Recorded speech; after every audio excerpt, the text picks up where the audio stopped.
Hello दोस्त मु सेफ Ranjan welcome to my channel. मु आज बनैबी किसी स्पेशल जहाँकि ठंडा सीजन रे बहुत लाभदायक अटे। या समस्ते व्यवहार करें। आसतु देखा यार रेसिपी।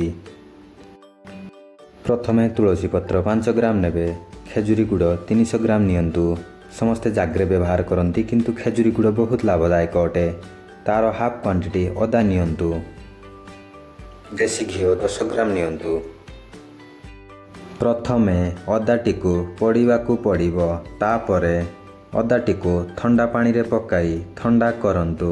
ठंडा हो सारिबा परे अदाटीकु भल भाबे क्लीन करी छोट छोट पीस करी ग्राइंडर साहाय्य रे रफ पेस्ट करंतु, नहले तार स्पाइसीनेसटा बढ़ी जीवो।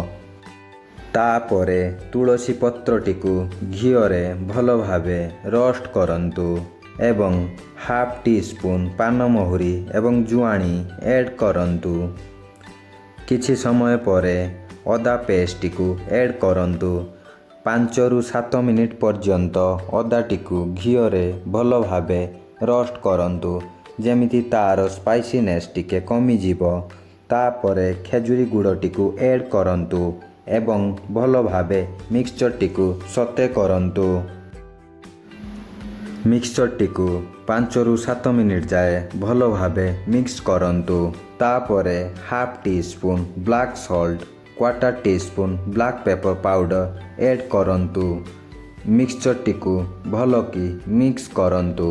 तापरे क्वार्टर टी स्पून हळदी ऐड करी मिक्स करंतु एवं गैस टीकु बंद करी थिकनेस आसिला पर्यंत वेट करंतु एवं छोट छोट बॉल भली राउंड शेप करी सुगार पाउडर रे कटिंग करंतु एवं आपणकर रेडी हो गला कफ ड्रॉप।